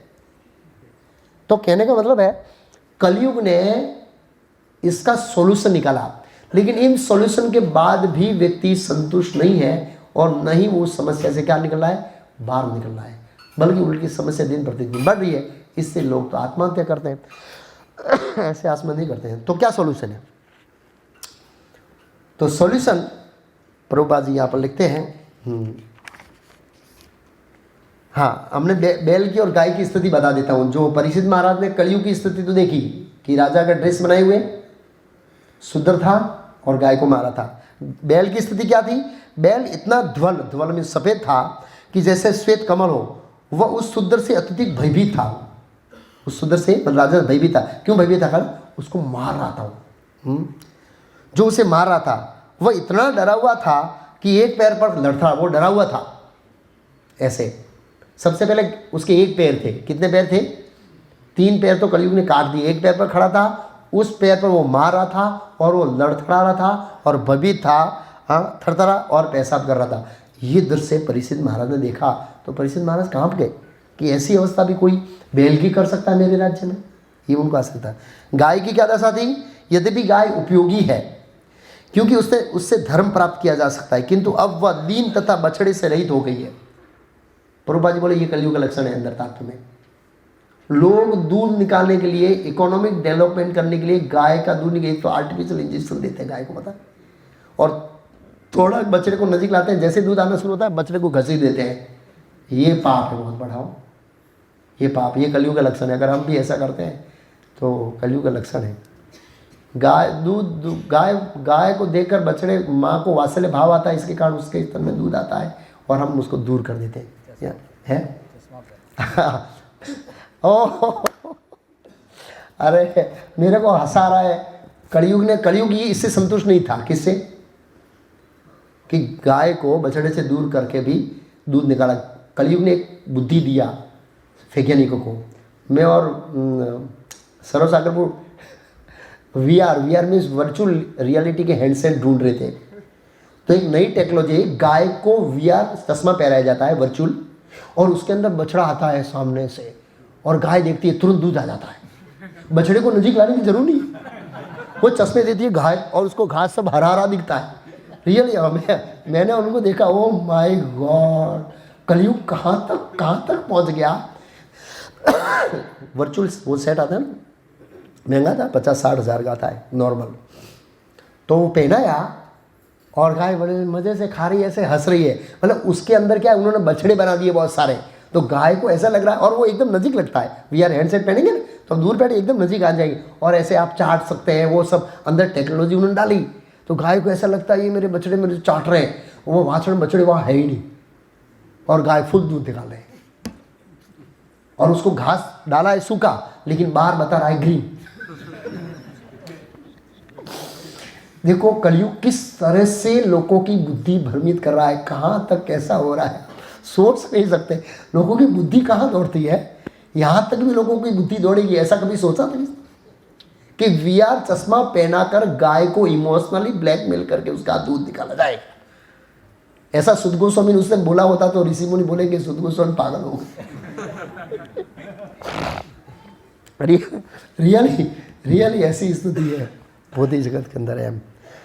तो प्रभुपाद जी तात्पर्य में लिखते हैं ये कलयुग का अगला लक्षण है। इस तरह से मतलब ये गाय अलग रहित हो गई, बछड़े से रहित, उसके पांव पर शूद्र प्रहार कर रहा था, उसके आंख में आंसू थे, गाय के आंख में आंसू थे। वह अत्यंत दुखी तथा कमजोर थी और वह खेत की थोड़ी सी घास के लिए लालायित थी। वो घास खाना चाहती थी लेकिन वो मार रहा था, उसको घास नहीं दे रहा था। प्रभुपाद जी बोले पूरे तात्पर्य में प्रभुपाद जी ने लिखा है गाय कितनी उपयोगी है, क्योंकि गाय दूध देती है, दूध से सूक्ष्म तंतु बनते हैं हमारे मगज में, जो अथा तो ब्रह्म जिज्ञासा और आध्यात्मिक विषयों को समझने के लिए बहुत लाभदायक है। इस तरह से तो प्रभुपाद जी इस श्लोक के तात्पर्य में लिखते हैं, खास करके गाय बोला, जब गाय सुखी होती है तो सब ऑटोमेटिक प्रजा सुखी होती है।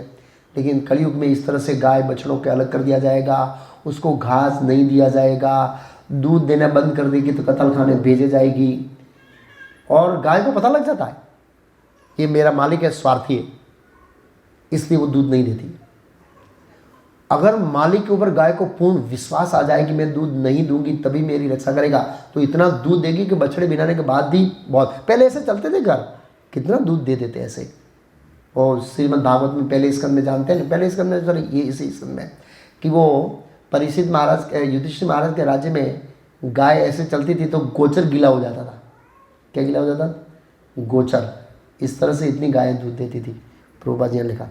तो ये दशा देखकर परीक्षित महाराज एक वास्तविक क्षत्रिय होने के कारण, वास्तविक राजा होने के कारण चैलेंज किया। किसको चैलेंज किया? कलयुग को।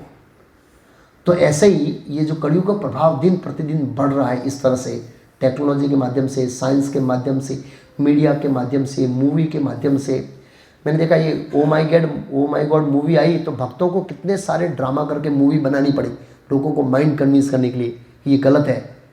लोगों को मूवी देख के कन्विंस हो गया, मूवी में रहता बताया ना। ये ऐसा ही होते हैं धर्म वाले लोग, इस तरह से उसको भ्रमित किया जाता है और विश्वास उठाया जाता है। वो साधु बोल रहा था स्पष्ट, अगर आप लोग सनातन धर्म के रक्षक हो, सनातन धर्म के पालक हो तो अपने बच्चों को कभी भी इसको मत भेजना। सीधा बोल रहा था ओपन में। हाँ, अगर आप वास्तविक सनातन धर्मी हो असली तो कभी भी मत भेजना। मैं बोला कितना घोर कलयुग प्रहार कर रहा है, किस तरह से प्रजा को मिसगाइड कर रहा है। आप सोच सकते हैं हम लोग किस हद से लोग गिर रहे हैं। तो इस तरह से अलग अलग दृष्टिकोण से, सीरियलों के माध्यम से, मॉडर्न एजुकेशन के माध्यम से, मॉडर्न वैज्ञानिकों के माध्यम से, इस तरह से प्रजा को धर्म के ऊपर से विश्वास उठाया जाता है और यही समझाया जाता है कि यावत जीवम सुखद जीवम ऋणित करता गृणित पीवम। तो ऐसी परिस्थिति में हम कैसे प्रजा को प्रजा से बचाने से पहले पहले किसको बचाना है? अपने आप को बचाना है। हम सब तो कलयुग के भागी हो रहे हैं, हम सब तो प्रभावित हैं इन चीज़ों से जो भी बताया उनसे। हम कहाँ बचे हुए हैं? तो सबसे पहले तो हमारी रक्षा करनी। कौन करेगा? तो कहते हैं कि जैसे ही कोई भगवान की ओर मुड़ता है, अथातो तो ब्रह्म जिज्ञासा करता है, तो कृष्ण अपना प्रतिनिधि भेजते हैं। क्या भेजते हैं? जैसे परीक्षित महाराज भगवान के प्रतिनिधि थे और उसने चैलेंज किया कलयुग को, ऐसे प्रभुपाद जी हमारे प्रतिनिधि है, वो कलयुग को चैलेंज कर सकते हैं। एक भक्त आया, प्रभुपाद जी इस maya is too much torturing me, ऐसे बोला। इंग्लिश फॉरेनर थे, माया मुझे बहुत टॉर्चर कर रही है। प्रभुपाद जी बोला तू मेरी पूरी शरण ले लेगा तो मैं माया को एक किक मारूंगा, भाग जाएगी माया। हाँ, प्रभुपाद जी शर्त रखी क्या कि तू मेरी पूरी शरण ले लेगा तो मैं एक किक मारूंगा, माया भाग जाएगी। बात सही है। देवी ऐसी गुणमयी मम माया दुर्त्या मामे भी प्रबंधते माया में तम बनते। तो भगवान का आश्रय लेने का मतलब भगवान के शुद्ध भक्त प्रभुपाद जैसे मान संतों का आश्रय लेना। अगर हम ऐसे भक्तों का आश्रय लेते हैं तो वो अपनी शक्ति से माया को भगा देंगे, वो आश्रय लेना पड़ेगा। तो वो आश्रय क्या है?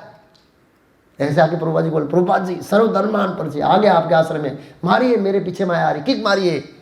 नहीं जा रही प्रभुपाद जी, गई नहीं है प्रभुपाद जी, आपने किक मारी ही नहीं है। प्रभुपाद जी बोला शरणागति लेनी पड़ेगी। तो जब हम ऐसे महान आचार्यों के शरण में आश्रय लेते हैं तो महान आचार्य हमें कुछ सिद्धांत देते हैं। क्या देते हैं? जिनको हमको पालन करना होता है, वो पालन करेंगे तब प्रभुपाद जी किक मारेंगे। तो प्रभुपाद जी सबसे पहले इस कलयुग के दांत तोड़ने के लिए क्या सिद्धांत दिया है? हरे कृष्णा कृष्णा कृष्णा हरे हरे, हरे राम राम राम हरे हरे। ये सिद्धांत दिया है सबसे पहले। ये हरे कृष्ण महामंत्र का जप और क्या होना चाहिए? कीर्तन। नहीं तो इसका क्या करेगा? प्रभाव कलयुग का पड़ेगा। 2-4 दिन से मेरा गला खराब था, आज ही है था। लेक्चर नहीं दिया तो अंदर से ऐसे आग जल रही है भाई, आज तो खरा गला है नहीं है, ये पूरा खराब हो जाए, बोले बिना नहीं रह सकते हम। तो मतलब क्या है, ये एक आदत पड़नी चाहिए हमें, ऐसे बोलने की नहीं, सुनने की भी आदत पड़नी चाहिए। ये तो बोलने की आदत है, सुनने की भी आदत पड़नी चाहिए कि कैसे भी परिस्थितियों हम कृष्ण कथा क्या करेंगे? सुनेंगे। इस तरह से हमारा एक अटैचमेंट होना चाहिए श्रवण के प्रति और कीर्तन के प्रति, दोनों के प्रति अटैचमेंट होना चाहिए इस तरह से। और उसके बिना हम जैसे मछली पानी की तरह तड़पती, ऐसे तड़पने चाहिए। तो समझना कि हम प्रभुपाद जी का कुछ आश्रय लिया है। तो सबसे पहले ये हरे कृष्ण महामंत्र, तो जिन्होंने दीक्षा ली है, जो गुरु के शरणागत हुए हैं, उनका ये कर्तव्य है कि रोज़ 16 माला अच्छी तरह से करना। तो ही कलयुग का प्रभाव जाएगा। उसके बाद प्रभुपाद जी ने कलयुग का प्रभाव भगवान के लिए एक रास्ता दिया है, श्रीमद् भागवतम। ये पावरफुल ग्रंथ है श्रीमद् भागवतम। अमलम पुराणम कलो नष्ट दशा में सा पुराणो अर्को अधुनोति उदित। ये कलयुग के अंदर सूर्य के समान प्रकाश देने वाला है श्रीमद् भागवतम। अल्टीमेट शास्त्र है, भगवान की दिव्य लीलाओं से ओतप्रोत है और इसके मल्टी अर्थ है। आचार्यों ने, कई सारे आचार्यों ने इसके ऊपर कमेंट्री लिखी है, अलग अलग अर्थ निकाल कर जो भगवान कहना चाहते हैं उसकी बाउंड्री में अर्थ निकाला है। ऐसा नहीं है कि कोई भी अर्थ निकाल दिया, ऐसे नाना अर्थ विचारेण इसके अंदर अलग अलग अर्थ। श्रीमद् भागवतम भागवतम नित्यम नित्यम भागवतम सेव्या भक्तिर उत्तम श्लोके भक्तिर भवती नैष्ठिकी। नियमित रूप से अगर श्रीमद् भागवतम का श्रवण या पठन करते हैं तो भी कलयुग का प्रभाव जाएगा। उसके अंकुराज शिला प्रभुपाद जी ने खास करके भक्तों का संग है। अगर हम भक्तों का संग करेंगे तो ये इससे प्रोत्साहन मिलेगा ये सब करने के लिए। अकेले अकेले रहेंगे तो नहीं उठ पाएंगे कलयुग के प्रभाव से। भक्तों के संग में कीर्तन, भक्तों के संग में प्रसाद, भक्तों के संग में सेवा, भक्तों के संग में दर्शन इत्यादि हमें करने चाहिए भक्तों के संग में। और इसके बाद कृष्ण प्रसाद। कैसा प्रसाद? कृष्ण प्रसाद। भगवान कृष्ण को अर्पित किया प्रसाद गाएंगे। तो ये प्रभुपाद जी ने कुछ टूल्स दिए हैं हमें, कुछ विधियाँ दी है जिसका पालन करने से हम कलयुग के प्रभाव से मुक्त हो सकते हैं। नहीं तो इस कलयुग के प्रभाव से बचना बहुत कठिन है, इतना आसान नहीं है। ये बहुत शक्तिशाली है, अच्छे अच्छे भक्तों को भी हिला देता है। जो अच्छी साधना में स्थित है उनको भी भ्रमित कर देता है। ये अलग अलग तरीक़ों से, अलग अलग माध्यम से कलयुग से प्रभावित करता है हमको। तो हम में ये जो प्रभुपाद जी ने, जो हमारे आचार्य हैं, कलयुग के प्रभाव कैसे निरस्त कर सकते हैं, उनमें मजबूत होने के लिए हमको कुछ जो प्रधान विधियाँ दी है उस विधियों का हमको कड़काई से पालन करने का प्रयास करना चाहिए भक्तों को। और इसके ऊपर हम गंभीर होने चाहिए तो ही कलयुग के प्रभाव को से बच सकते हैं। नहीं तो हम साथ साथ में चलेंगे, चलो भाई बच्चे को PhD कराएंगे नंबर 1 और भक्त बनाने का प्रयास करेंगे। बना तो ठीक, नहीं तो फिर भी जी बोलेंगे ये तो इसके नसीब में नहीं था। इस तरह से दोनों लेके साथ में चलेंगे, नास्तिकवाद भी साथ में चलेंगे और आस्तिकवाद भी साथ में चलेंगे, भक्ति भी साथ में चलेगी और भौतिकवाद भी साथ में चलेगा।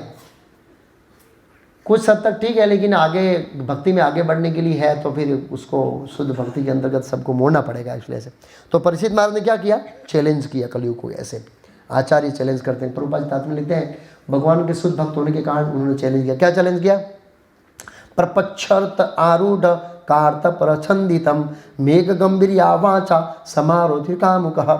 धनुष से बाण से सज्जित तथा स्वर्ण जटित रथ पर आसीन महाराज परीक्षित शुद्र से मेघ समान गर्जना करने वाली गंभीर वाणी से बोले।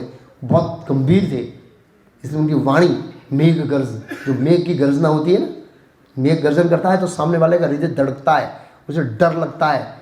तो ऐसे ही राजा स्वाभाविक रूप से क्षत्रिय रजोगुणी होता है और उसकी वाणी गंभीर होती है और वो जब चैलेंज करता है तो वाणी से भी आधा डर जाना चाहिए सामने वाला। तो इस तरह से मेघ गर्जना वाणी के समान उनके गर्जना करके कली को संबोधित किया और उसको डांटा। तो प्रभुपाद जी तात्पर्य लिखते हैं दुष्टों को दंडित करने के लिए महाराज परीक्षित से शासक जो भगवान के शुद्ध भक्त हैं वो ही कली को चैलेंज कर सकते हैं और कोई नहीं कर सकता है। तो भगवान के शुद्ध भक्त ही कली को चैलेंज कर सकते हैं और कोई नहीं कर सकता। तो इसलिए हमें ऐसे शुद्ध भक्तों का आश्रय लेना चाहिए जो हमें कली के वातावरण से, प्रभाव से उबार सके। तो परीक्षित महाराज ने क्या कहा? 2 श्लोक में कली के साथ चर्चा करेंगे परीक्षित महाराज 2 श्लोक में। कस्त्वम मच्छरणम लोके बलात् अबलान बलि नरदेवसी वेशेण नट कत्वत कर्मणादीज। अरे तुम कौन हो? तुम बलवान प्रतीत हो रहे हो, फिर भी तुम असहायकों को मारना चाह रहे हो। ये कलयुग का लक्षण है। भगवद गीता में भगवान ने कहा है बलम बलवता चाह काम राग विवर्जितम। बलवानों का बल मैं हूं जो कामनाओं से रहित हो। तो प्रभुपाद जी श्लोक के तात्पर्य लिखते हैं भगवद गीता के 7वें अध्याय में कि बल का उपयोग निर्बल मनुष्यों की रक्षा करने के लिए होना चाहिए। जो निर्मल है, जो कमजोर है, उनकी रक्षा करने के लिए बल का उपयोग होना चाहिए। तो यहाँ पर ये कह रहे हैं कि तुम बलवान हो लेकिन तुम मार रहे हो निर्बलों को, ये तो कायरता है। वैदिक संस्कृति के अंदर जो बलवान होता है वो निर्बलों के साथ युद्ध नहीं करता है। इसलिए वो जरासंध को मारने के लिए गए तो भगवान कृष्ण भी ब्राह्मण बन के गए थे, अर्जुन भी ब्राह्मण बन के गया था, भीम भी ब्राह्मण बन के गए थे। तो बोला तुम, भगवान ने चैलेंज किया तुम तीनों में से हमारे साथ एक युद्ध करो, ऐसा उनके साथ हुआ। तो बोला तुम तो यार मेरे लिए दुबले पतले हो, भगवान को भी बोल दिया उसने, हैं ये तो मेरी इज्जत का सवाल है। भले ही तुम कृष्ण हो, उनको पता लग गया, भले ही ये अर्जुन है, लेकिन ये मेरे लिए इज्जत का सवाल है कि जरासंध जैसा महा चक्रवर्ती सम्राट एक दुबले के साथ भिड़ गया, यार शर्म नहीं आई। बोला ये तो मेरी इज्जत का सवाल है, मेरे सम्मान का सवाल है, मैं भीम से ही लड़ूंगा। और दूसरा वर्णन आता है महाभारत युद्ध के अंतिम दिन में, जब दुर्योधन पानी की छावनी में वो पानी की माया में बांध कर बैठ गया था और युधिष्ठिर महाराज ने बाहर से चैलेंज किया कि पांचों में से किसी युद्ध करो, तो दुर्योधन आ गया, बाहर निकला और भगवान ने डांटा, मूर्ख युधिष्ठिर, पहले सबको मार देगा और बाद में भीम के साथ युद्ध करेगा, तुम क्या करेगा, ऐसा मूर्खता क्यों किया तुमने। इस तरह से डांटा भगवान ने, तुम लोग उसके सामने नहीं टिक सकते हो। लेकिन दुर्योधन तो दुर्योधन था, बोला वो भी मेरी इज्जत का सवाल है, मैं तुम दुबले पतलों से नहीं लड़ूंगा, मैं इससे ही लड़ूंगा, भीम से। तो ये वैदिक संस्कृति का भाग था, भले ही वो नास्तिक था, जरासंध भी नास्तिक था, लेकिन उनको भी सम्मान, वो एक कल्चर था उस समय, एक क्या बोलते हैं नैतिकता थी। तो यहाँ पर बोले तुम बलवान लग रहे हो और निर्बल लोगों को मार रहे हो, जो अपनी स्वयं रक्षा नहीं कर सकते, ऐसे लोगों को। अबलात का है, अबला, अबलान अबलान का है असहाय। तो ये कलयुग का लक्षण है, प्रभुपाद जी तात्पर्य लिखा है ऐसे, कलयुग में निर्बल लोगों को मारे जाएंगे, उसको कुचल दिए जाएंगे, निर्बल लोग, कमजोर लोगों को मार दिए जाएंगे। मतलब शारीरिक रूप से नहीं, मानसिक रूप से हो, बौद्धिक रूप से हो, धन के रूप से उनका धन लूट कर इत्यादि रूप में मार देंगे बलवान लोग जो है। और देखते हैं हम जो निसहाय होते हैं उनको कोर्ट के अंदर कोई न्याय नहीं मिलता है, ये कलयुग का लक्षण है, कोई न्याय नहीं मिलता है। जब उसको न्याय नहीं मिलता है तो उनको परीक्षित महाराज जैसे राजा की याद आती है। किसकी याद आती है? हमको परीक्षित महाराज की वैल्यू भी पता नहीं है। परीक्षित महाराज की वैल्यू किसको पता होगी? जिसका सब कुछ छीन लिया हो और खुद निर्दोष हो और फिर कोर्ट में जाए और उसको ही दोषी साबित करके जेल में डाल दे, उसको परीक्षित महाराज याद आएंगे। हमको परीक्षित महाराज की वैल्यू पता नहीं है क्योंकि हमारे साथ ऐसी घटना हुई नहीं है। हम सोचते यार ये परीक्षित महाराज का क्या महत्व है। अरे बहुत सारा महत्व है भाई। परीक्षित महाराज का महत्व तब पता लगेगा, हमारा सब कुछ छीन लिया जाएगा, फिर आप जब केस करने जाएंगे उल्टा आपके ऊपर डाल के आपको फंसा देंगे। ऐसे बहुत सारे केस है, मैं बहुत सारे लोगों से मिला हूँ ऐसे स्थिति में, जो कंप्लेन करने वाला है उसको पकड़ के अंदर डाल देते हैं, जो निर्दोष होते हैं उसको डाल देते हैं, दोषी भाग जाते हैं। तब हमें आता है यार परीक्षित महाराज कैसे थे, तब उनकी वैल्यू पता लगती है, तब तक नहीं लगेगी हमको वैल्यू। हमारे साथ कुछ तो हुआ ही नहीं भाई, इसलिए तो तुम साहस कर रहे हो, वेश में तुम देवतुल्य पुरुष, राजा देवों के समान होता है, देवतुल्य रखे, किंतु अपने कार्यों से तुम द्विज क्षत्रियों के सिद्धांतों का उल्लंघन कर रहे हो। प्रभुपाद जी तात्पर्य में लिख रहे हैं लास्ट में लाइन कि व्यक्ति ड्रेस से नहीं, कलयुग में कार्यों से जाना जाएगा, ड्रेस से नहीं। लोग होते हैं ड्रेस तो महात्मा गांधी का पहनते हैं, लेकिन कौभांड तो करोड़ों का करते हैं। घास सारा कौभांड, 2G कौभांड, 3G कौभांड ऐसे आता है, इस तरह से नेताओं का पहनते हैं ऐसे। हाँ, कभी कभी नेता पकड़े जाते हैं तो निकलता है 200 करोड़, 400 करोड़, 500 करोड़, 10,000 करोड़, खरबों करोड़, अरबों करोड़ ऐसे। एक बार बहुत साल पहले उड़ीसा का मुख्यमंत्री पकड़ा गया था, तो पुलिस में बहुत अच्छा लिखा था एक्चुअली, ऐसे पुलिस लेके जा रही है और ऊपर लिखा रक्षक भक्षक बन गया। रक्षक क्या बन गया, ऐसा टाइटल था वो पुलिस की गाड़ी के ऊपर। वो मुख्यमंत्री रक्षक होना चाहिए लेकिन वो भक्षक बन गया। बोले ये तो कलयुग का लक्षण है। महाभारत के अंदर वर्णन आता है कि युधिष्ठिर महाराज एक बार वो थे, क्या बोले, पूजा कर रहे थे और 4 भाइयों को 4 गेट पे बिठाया था उनको मिलने के लिए। तो एक आदमी दौड़ता आया, सबसे पहले भीम को बिठाया क्योंकि मोटा है ना, पहले अंदर आने नहीं दे किसी को। तो भीम को पूछा कि मैं आ रहा था और वहाँ पर खेत में अनाज बोया हुआ था और साथ में बाढ़ बाढ़ होती है ना, बाढ़ प्रोटेक्शन वॉल, वो ही अनाज को खा रही थी ऐसे। वही क्या कर रही थी, अनाज को खा रही थी। बोला इसको मैं क्या समझूं? भीम बोला यार ये तो समझ में नहीं आ रहा है, युधिष्ठिर महाराज के पास जाओ। और बाद में 3 भाइयों से 3 प्रश्न पूछने के बाद भीम ने ये पूछा कि मेरे से इसने ये पूछा कि जो अनाज था वो बाढ़ स्वयं अनाज को खा रही है, बाढ़ का काम क्या है? प्रोटेक्शन वॉल है, उसका रक्षा करना, वो खुद खा रही थी। युधिष्ठिर महाराज बोला ये कलयुग का लक्षण है, ये जो रक्षा करने वाला राजा होता है ना, ये प्रजा का भक्षक बनेंगे। और फिर वो वहाँ लिखा था, तो मुझे तुरंत वो महाभारत की कथा लिंक हो गई, रक्षक भक्षक बनेगा। और वहाँ पर कुछ उसमें फोटो बताया था, कुछ 10-12 पेटी थी जो सोने के सिक्कों और सोने के क्या बिस्किट से भरी हुई थी। इतनी प्रॉपर्टी निकली वहाँ पर। वो वन विभाग का डिवीज़न में से खाया था। बहुत बड़े बड़े वन बेच दिए थे उड़ीसा में, और उसका जो पैसा आया उसमें इतना सारा वो तिजोरी वो क्या ऐसे सूटकेस से भरी हुई थी फोटो के साथ। तो ये कलयुग के लक्षण है। तो लेकिन देखने से कैसे सज्जन भाषण देते हैं नेता लोग, कितना मैं बोलूँगा नहीं क्योंकि ये भरूच वाले कुछ नेता सुन लेंगे तो बोलेंगे इस्कॉन वाले ऐसे बोलते हैं। ये उनको भी लागू होता है।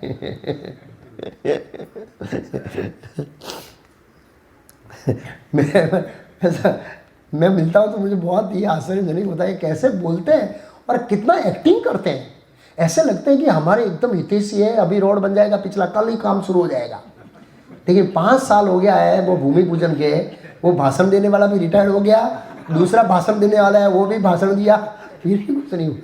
और मतलब कल काम शुरू हो जाएगा महाराज आपका। ओ भगवान, कोई बोलते ये तो अच्छा है, ये तो रियली ऐसे, हाँ रियली कि काम देखिए ऐसे, बहुत ऐसे, और एक्टिंग बहुत ज़बरदस्त करते हैं।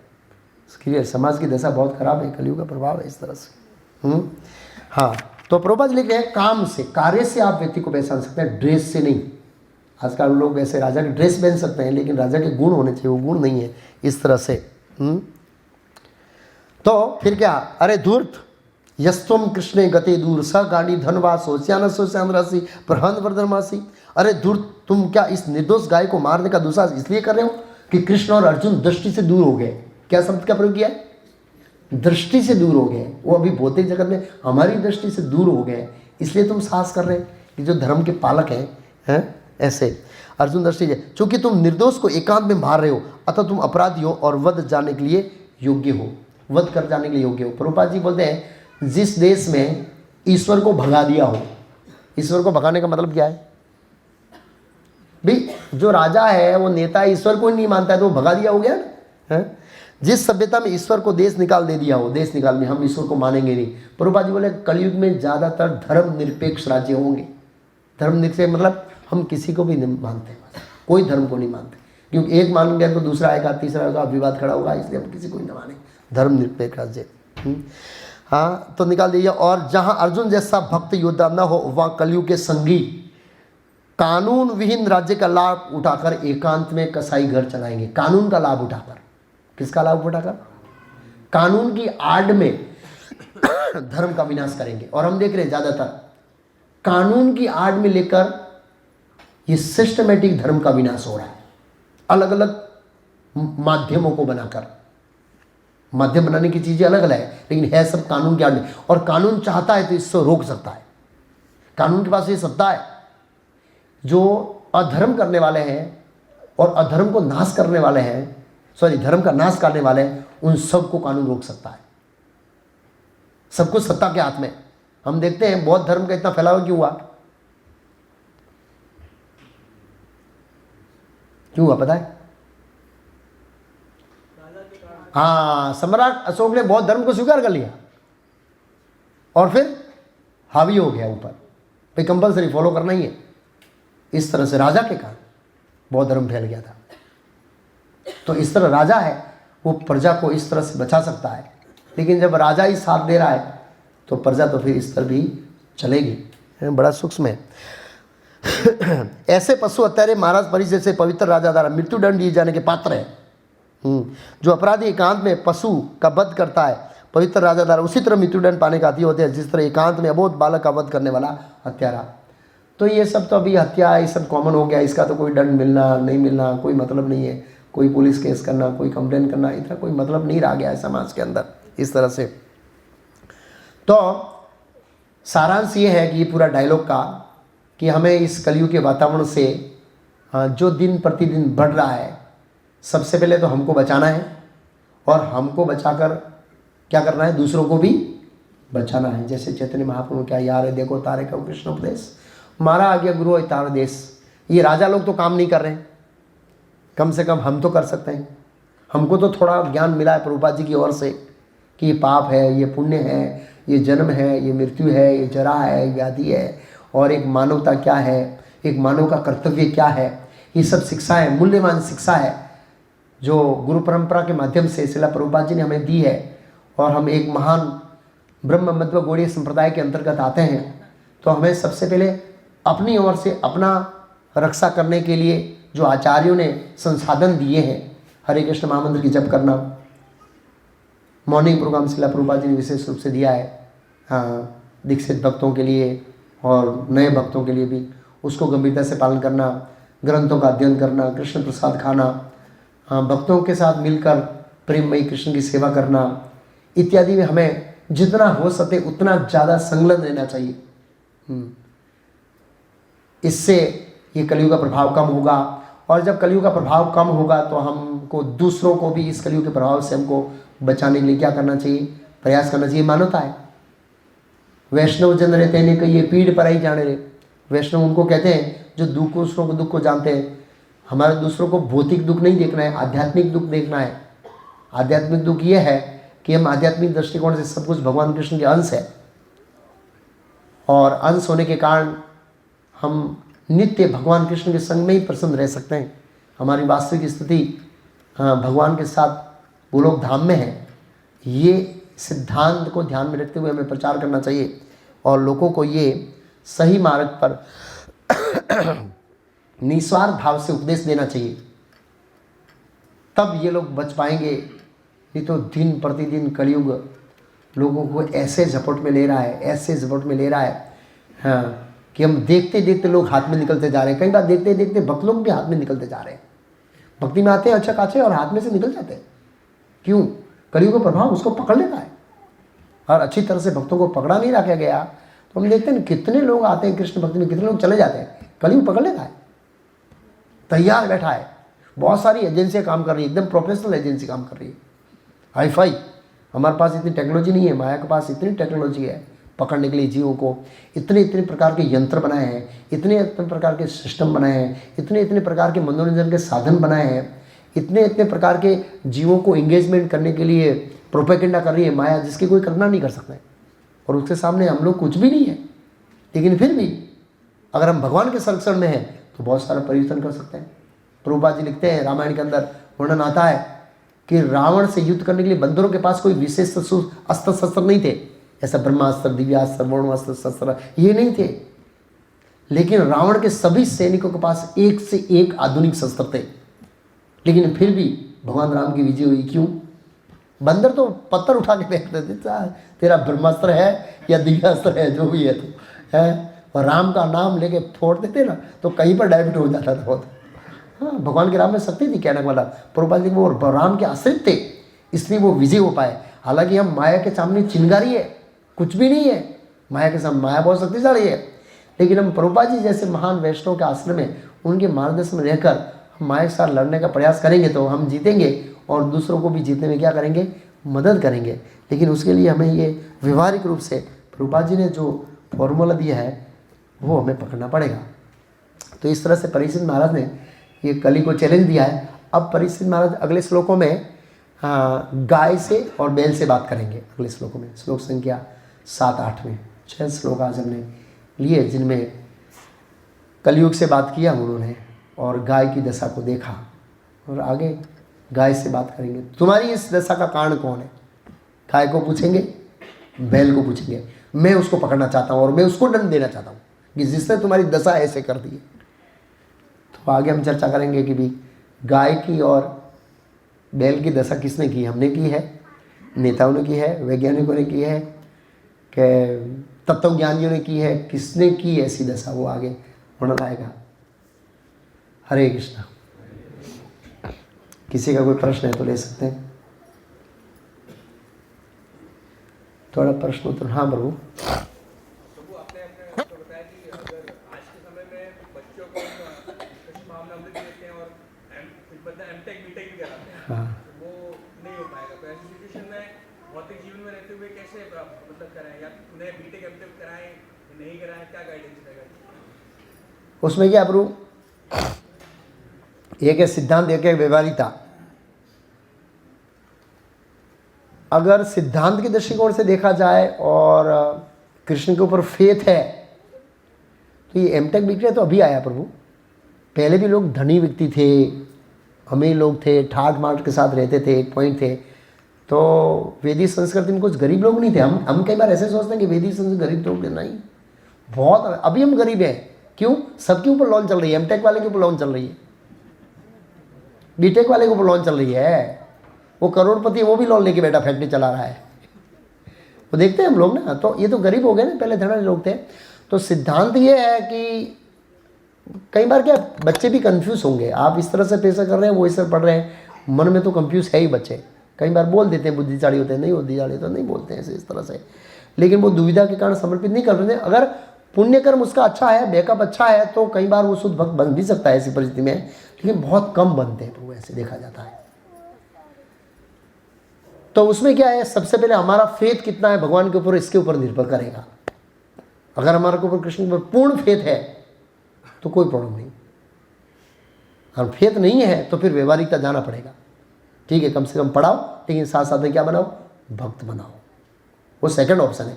पहला है अगर हमारा फेथ कितना है कि यहाँ बैठा वो हरिहर प्रभु है, मैंने एक्चुअली एग्जाम देता हूँ, वो उनका बच्चा जो आता है करता, मैं बोला मैं स्कूल में नहीं भेजूंगा, उनकी जितनी भी भतीजियाँ थी सबको स्कूल छुड़ा दिया है। ये रहा, देखो इधर आओ, है हरि बोल, देखो ऋषि मुनि की तरह घूम रहा है। तो उनकी सब भतीजियों को भी स्कूल से छोड़ा दिया, वो दादी बैठी देखो सुन रही है। तो मतलब जो ऐसे भक्त नहीं है तो सोचते हैं भी यार स्कूल को बच्चों को नहीं पढ़ा रहे, क्या होगा, इनका भविष्य क्या है। लेकिन उनको विश्वास है व्यक्तिगत, ये मैं एक कॉमन चीज होती है प्रभु, एक व्यक्तिगत होता है। तो हर व्यक्ति का कितना विश्वास है उसके ऊपर, श्रद्धा कितनी है। और कई बार ऐसे होता है कि एक आदमी ऐसे मतलब मॉडर्न स्कूल में भेजने के तैयार नहीं है, लेकिन दूसरे घर वाले मानते नहीं है, कई बार ऐसा होता है। तो वो भी सोचना पड़ता है प्रैक्टिकल। तो एक प्रैक्टिकल है और एक सैद्धांतिक है, दोनों में साथ में लेकर चलना पड़ेगा एक्चुअली ऐसे। लेकिन आइडियल ये है कि अगर भगवान के ऊपर विश्वास है तो उसका अर्थ उपार्जन है तो कहीं से गुजारा चल जाएगा। भगवान कहीं से भी कर देंगे, कहीं से भी, ऐसे वो भारी बात नहीं है। लेकिन हम व्यवहारिक समाज में रह रहे हैं और बहुत सारे लोगों से जुड़े हुए हैं, और हम भक्त हैं और परिवार वाले और समाज वाले भक्त नहीं हैं। उनकी परिस्थिति के कारण हम इस तरह से डिसीजन लेते हैं, वो दूसरा ऑप्शन है, ऐसा है। तो कम से कम ठीक है वो पढ़ाते हैं, लेकिन कम से कम हमारा आचरण ऐसा होना चाहिए कि बच्चे शुद्ध भक्त बने। हाँ, हम भक्त नहीं है और सोच रहे ये शुद्ध भक्त बने, वो कभी नहीं होगा। हम शुद्ध भक्त बनेंगे, बच्चे बन जाएंगे। ये भी एक है, यत यत आचरति श्रेष्ठ, उनके ऊपर बहुत अच्छा प्रभाव पड़ेगा बच्चों के ऊपर। और जितना हो सके उतना मटेरियल एनवायरनमेंट से उसको बचाने का प्रयास करें, और हो सके कि उनको पढ़ाई में ऐसी कौन सी चीज़ है जो उसको भक्ति में नीचे गिरा सकती है, उनकी रक्षा करने के लिए भरसक प्रयास किया जाए, वो भी होना चाहिए। ऐसा नहीं कि कोई ऑप्शन नहीं है, ठीक है जाने देने, ऐसा नहीं है, पर होना चाहिए। लेकिन आइडियल तो है। और गुरुकुल है हमारे पास, बहुत सारे गुरुकुल खुले हुए हैं जिसमें हम बच्चों को इस तरह से आधुनिक शिक्षण से बचाकर वैदिक शिक्षण में डाल सकते हैं। वो ऑप्शन हाँ अभी है, 3 जगह है, केशवानंद प्रभु का है, इधर नंदग्राम में है, भक्तिग्राम में है, कोरम ग्राम में भी है। लेकिन कई बार ऐसा देखा जाता है परिवार में अन्य लोग सहमत नहीं होते हैं ऐसे, तो वो फेथ के अभाव के कारण व्यक्ति की परिस्थितियाँ ऐसी होती है कई बार, तो वो हम समझते हैं। लेकिन फिर भी हमारा आचरण ऐसा हो कि बच्चे भगवान के शुद्ध भक्त बने। और जब वो बड़े होंगे, मैच्योर होंगे, उनको स्वयं समझ में आ जाएगा, जब भगवत गीता पढ़ेंगे, भागवत पढ़ेंगे, कि अगर उनको वो संस्कार मिले हैं तो वो फिर डिसीजन लेने में माहिर हो जाएंगे कि उनको क्या करना है। ऐसे प्रश्न और 4 मिनट है, एक प्रश्न और।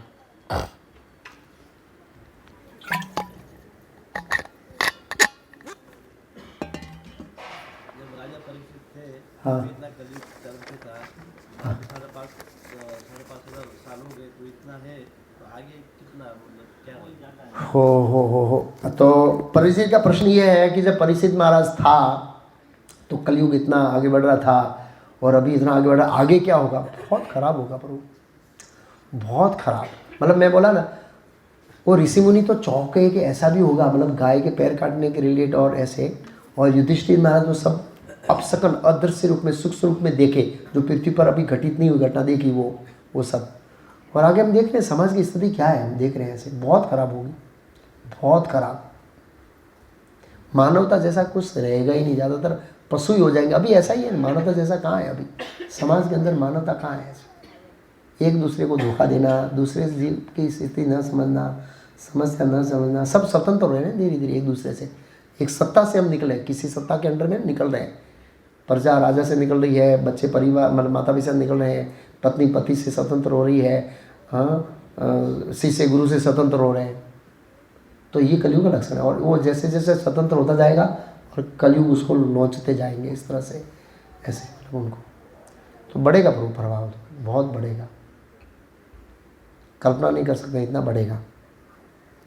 और हम अपने जीवन में देख सकते हैं, हम बालक छोटे थे तो इन्वायरमेंट कैसा था समाज का, अभी का इन्वायरमेंट, और हम 50 साल और 60 साल के और हो जाएंगे तब देखेंगे कि हमारे जीवन में भी कितना चेंजेस आया है। हमारे देखते देखते जीवन के अंदर, हमारे समाज के अंदर कितना बदलाव आया है। क्या क्या समाज की घटनाएं जो हमने बालपन में सुनी नहीं थी, जो हम अभी सुन रहे हैं, ऐसी ऐसी घटनाएं। तो ये कलयुग है। अभी तो खाली 5,000 गया है, 5,000 खाली 4,28,000। क्या दशा होगी जीवों की, सोचिए। इसलिए ये चिंतित थे नैमिषारण्य के ऋषि मुनि, कलयुग के प्रभाव को रोकना चाहते थे, इसलिए वो इकट्ठे हुए कि यज्ञ करो और उसको रोको। लेकिन सुत गोस्वामी ने बताया कि इस धुएं वाले यज्ञ से रुकने वाला नहीं है कलयुग, ये संकीर्तन यज्ञ से रुकेगा। कृष्ण वर्णम तिसा कृष्णम सांगो पंगाद पार्षदम, यज्ञ संकीर्तन प्राय यजंती सुमेध। संकीर्तन तो हमें संकीर्तन में भाग लेना पड़ेगा। प्रभुपाद जी के समय में रोज कीर्तन होता था, एवरीडे कीर्तन, पब्लिक कीर्तन होता था रोज। उसका प्रभाव था, उसका एक अपना प्रभाव है। दिन प्रतिदिन हमको ये समय नहीं मिल रहा है, इसलिए हम भाग नहीं ले रहे हैं कीर्तन में। अभी भी कहाँ भाग ले रहे हैं, पहला वाला भाग नहीं ले रहे, लास्ट वाला भाग ले रहे हैं। 2 कीर्तन होता है ना हमारा, जो भी है। हाँ, एक अनाउंसमेंट। हाँ पर एक प्रश्न है जल्दी। कलयुग ये परिस्थिति सब बना सकता है, तो कलयुग परिस्थिति जो बना रहा है, जो है बना रहा है, उसको भी शक्ति भगवान देते हैं। हाँ भगवान देते हैं शक्ति। प्रश्न ये है कि कलयुग ये शक्ति बढ़ा रहा है तो उसको शक्ति भगवान देते हैं। हाँ, कलयुग डेमीगॉड है, इस देवता है। सतयुग, त्रेता, द्वापर, कली, ये सब डेमीगॉड है, तो इसको शक्ति भगवान देते हैं। तो आप बोलेंगे भी भगवान ऐसी शक्ति क्यों देते हैं? क्योंकि हम सब चाहते हैं। यस, ये प्रश्न पूछा गया तो आचार्य ने ऐसा जवाब दिया है, हम चाहते हैं, लोग चाहते हैं ऐसे। मैं और राम गिरधर चर्चा कर रहे थे कि डार्विन थियोरी को बैंड किया, तो डार्विन थियोरी तो बहुत सारे लोगों ने भारत में विरोध किया, भारत में लोगों ने विरोध किया। ऋषियों भूमियों की जन्मभूमि है, उन्होंने विरोध किया, नहीं डार्विन थियोरी चलनी चाहिए, हम बंदर से ही आए, हमें गर्व है कि हम बंदर के, हमारे पूर्वज बंदर थे। आप सोचिए, ये बंदर की औलाद नहीं बोलना चाहिए, सब बंदर की औलाद है सब। आप सोचिए, विरोध किया। और वो कैसे पढ़े बड़े प्रोफेसर, एमटेक, आईटेक, बीटेक, ये या एमटेक, बीटेक, आईटेक का यही तो रिजल्ट है, समझ ये है। ये आगे जाके जब नास्तिकवाद हो जाते हैं ऐसे, और ये जब समाज को बड़े पोस्ट पर बैठकर मिसगाइड करते हैं ना, तो समाज बहुत मिसगाइड होता है। एक मिनट, तो प्रभु ये पावर भगवान देते हैं अलग। और उसमें क्या है, उस कलयुग के सामने लड़ने के लिए भी पावर भगवान देते हो, लेकिन वो पावर लेने वाले होने चाहिए। आप समझे? अगर हम पावर लेना चाहते हैं तो कृष्ण पावर देंगे। प्रभुपाद जी लेना चाहते थे, प्रभुपाद जी ने पूरा जाके विदेश में डंका बजाया, जाओ जो अंग्रेज भारत में आके गुरुकुल बंद करके, प्रभुपाद जी जाके डलास में गुरुकुल डाला, लाओ तुम्हारे बच्चों को इसी गुरुकुल पढ़ाऊंगा। तुमने भारत का गुरुकुल बंद किया, ऐसे चैलेंज करने वाले थे प्रभुपाद जी। भगवान ने शक्ति दिया क्योंकि वो भगवान की शक्ति से कलयुग के प्रभाव को निष्कर्ष करना चाहते थे। अगर हम कलयुग के प्रभाव में रहना चाहते हैं तो कलयुग बोले स्वागत है, उसके प्रभाव को तिरस्कार करके उसको जीतना चाहते हैं तो भी भगवान बोले आओ स्वागत है, मैं शक्ति दूँगा। तो वो जीव के ऊपर निर्भर करता है। हाँ, अनाउंसमेंट, जो लोग पहली बार आए हैं खाली हाथ खड़ा करेंगे, अपनी जगह बैठे। अच्छा, हाँ, तो उनके लिए एक संदेश है कि नंदीकेश्वर प्रभु से मिलिए, आपको थोड़ा गाइड करेंगे। हाँ, ये कौन सा, ये क्लास क्या चल रहा है, स्कूल क्या है, बेसिक। प्रसाद के बाद कहाँ मिलेंगे प्रभु? वहाँ पर रिसेप्शन आगे मिलेंगे। प्रसाद के बाद इनको मिलिए, थोड़ा आपको गाइड करेंगे कि आप कैसे आए, कैसे आ रहे हैं और आगे आपको कुछ जानना है तो इत्यादि मैसेज दे सकते हैं। हरे कृष्णा। श्रीमद् भागवतम की जय, शिला प्रभुपाद की जय, हिताय गौर प्रेमानंदे। अभी आरती होगी और सब लोग कीर्तन में बोलिएगा, भाग लीजिएगा और उसके बाद हाँ प्रसाद होगा सबके लिए। તમે ગાઓ સહી છે બહુ।